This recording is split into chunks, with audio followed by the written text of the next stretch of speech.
Bismillahirrahmanirrahim. Assalamualaikum warahmatullahi wabarakatuh. Jumpa lagi bersama kita di program acara Sering Sharing ringan biar gak ada yang keberatan. Alhamdulillah siang hari ini kita kedatangan tamu yang sangat luar biasa istimewa. Beliau adalah Al-Ustadz Haji Ta'umpuli yang alhamdulillah berkenan hadir. Dan beliau ini adalah seorang akademisi dan juga praktisi dakwah yang sudah melahirkan banyak dai-dai yang dikirim di pelosok negeri, Ustaz ya. Dan alhamdulillah beliau hari ini berkenan hadir untuk menemani kita. Adapun bahasan yang nanti akan kita bahas adalah seputar kurban. Alhamdulillah hari ini sehat, Ustaz ya? Alhamdulillah, Masya Allah. Jazakallah khair atas perkenannya untuk hadir, Ustaz. Dengan izin Allah. Masya Allah. Ini fenomena yang sangat luar biasa. Ini sudah memasuki bulan Dzulqa'dah. Dan sebentar lagi kita akan memasuki bulan haji atau Dzulhijjah. Ini banyak yang mungkin nanti akan membahas bagaimana hukum orang yang berkurban itu akikah dulu atau kurban dulu. Kemudian banyak lagi pertanyaan yang mungkin nanti antara 1 ekor sapi dengan 7 orang dan 1 ekor kambing 1 orang. Nah, ini pasti akan muncul pertanyaan-pertanyaan ini, Ustaz. Monggo silahkan dibahas. Ustaz. Alhamdulillahirabbil alamin wassalatu wassalamu ala Rasulillah wa ala alihi wa ashabihi ajma'in, amma ba'd. Mengenai fenomena kurban dan akikah, ada perbedaan, ada persamaan. Persamaannya sama-sama menyembelih hewan itu, tapi momentumnya beda-beda. Kalau akikoh terkait dengan rasa syukur kedua orang tua terkait dengan hadirnya anak, dan ini bagian dari sunnah Rasul.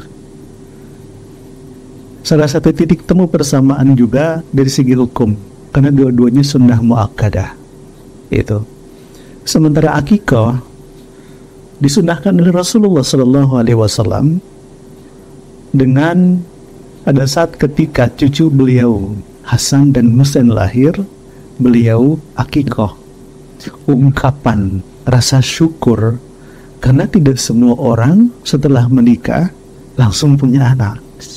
Ada yang 0 sampai 5 tahun, diuji dulu, di training dulu sama Allah, digodok imannya dulu sama Allah, disiapkan kepribadiannya, pantaskah dia menjadi orang tua apa enggak, baru kemudian diturunkan nikmat itu kepada yang bersangkutan. Ada teman saya sampai 11 tahun kosong, Masya Allah, nyoba bayi tabung sampai 11 kali, percobaan ke-12 baru kemudian disukseskan oleh Allah.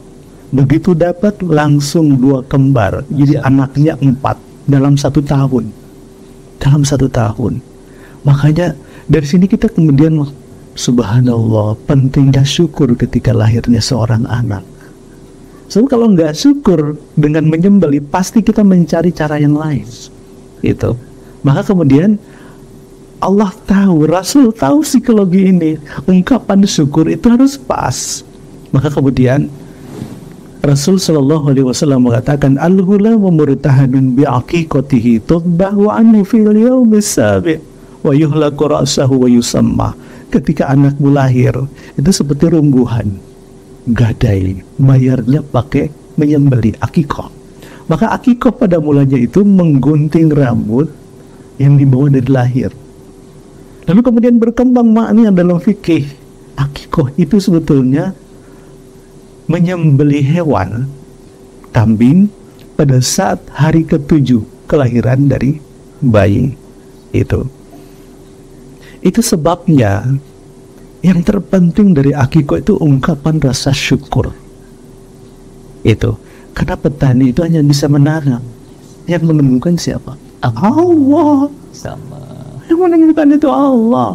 Kita orang itu hanya ikhtiar, tapi yang menentukan ini spermatozoa bisa dipertemukan dengan ovum, satu-satunya sel yang dikeluarkan dari ovarium buat menjemput ratusan juta spermatozoa, dan yang dipilih oleh Allah yang mana? Hanya Allah yang tahu. Nah, ketika berhasil, kenapa kita tidak menganggap itu sebagai nikmat yang luar biasa, sama seperti kita hadir dulu ketika diakikohkan oleh kedua. Itu ungkapan itulah yang sama. Kenapa kita tidak mengakikohkan anak-anak kita? Jadi akikoh itu momentumnya pada saat ketika lahir. Sedangkan kurban itu makna linguistiknya itu dekat. Seseorang pengen kurban, entah itu domba, kambing, atau sapi, dia kepengen supaya dekat dengan Allah. Dulu Nabi Ibrahim kurban, dikurbankan. Awalnya, trainingnya, menyembelih putra kesayangan Ismail. Tapi sebetulnya, Ismail itu bahasa simbolik Tuhan. Simbol sesuatu yang kita cintai dalam hidup. Ya, saking cintanya kepada sesuatu, sampai mengalahkan cinta kepada Allah. Itu. Ketika kita lagi nonton TV, lalu kemudian azan dikumandangkan, kita sampai tega membiarkan zuhur itu sampai lewat 2 jam. Maka nonton TV bisa jadi Ismail kita, karena kita lebih prioritaskan daripada takarrub kepada Allah. Itu. Dekat dengan istri, apa saja diminta harus. Ketika datang, jadi kita mau ke mall, berangkat ke mallnya jam 11 siang. Sudah tahu 1 jam perjalanan menuju ke mall, dan itu artinya mengganggu pertemuan kita dengan zuhur. Kalau begitu, udah nanti habis zuhur dulu baru kita jalan. Itu artinya jangan sampai kecintaan kita kepada sesuatu sampai melemahkan keimanan kita kepada Allah, mengalahkan kecintaan kita kepada Allah Subhanahu wa Ta'ala. Itu. Jadi esensi kurban itu sebetulnya di situ. Kambing disembelih, dagingnya dibagikan kepada fakir miskin. Tapi esensi kurbaninya apa? Itu. La yanalallahu luhumuha wala dima'uha walakin yanaluhu taqwa minkum. Yang sampai kepada Allah pada saat proses kurban berlangsung, kata Allah, yang sampai kepada Allah itu bukan daging, bukan juga darah.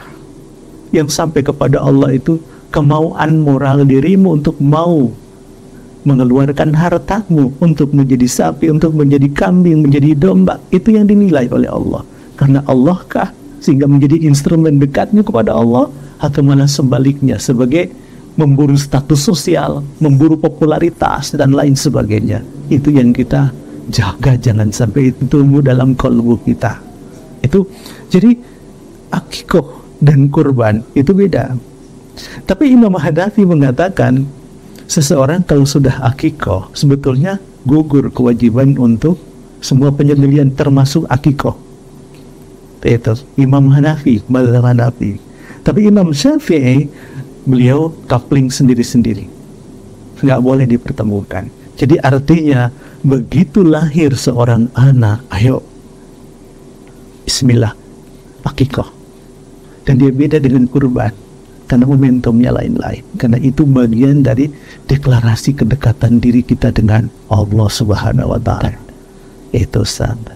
Sementara misalnya satu orang beli kambing seekor, lalu kemudian ada 7 orang beli sapi 1 ekor.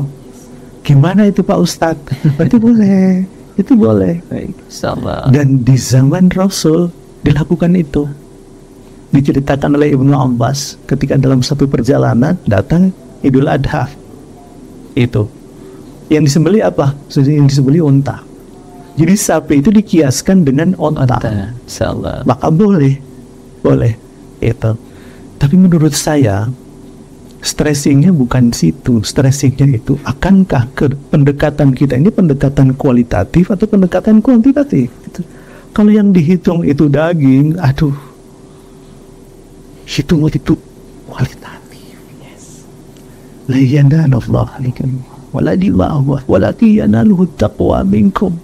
Yang sampai kepada Allah itu takwamu. Dan takwa itu at-taqwa hahuna, at-taqwa hahuna. Takwa itu di sini, takwa itu di sini. Artinya masih dalam kalbu. Dia masih dalam bentuk sikap mental. dan perwujudannya salah satunya adalah kurban itu sendiri. Itu sama seperti kita saum dalam bulan suci Ramadan, perwujudannya adalah saum Ramadan. Itu mau berlapar-lapar, mau berhaus-haus, padahal kepengen makan ini, kepengen minum ini, tapi Allah suruh jangan kendalikan itu getar hawa nafsumu, kan getar imanmu kepadaku, aku cinta sama kamu, supaya sampai kepada aku kendalikan itu semua, maka kita rela melakukan itu semuanya. Sangat luar biasa. Jadi pada prinsipnya sebenarnya berkurban itu membuktikan bahwa seberapa cinta kita kepada Allah Subhanahu wa Ta'ala. Subhanallah.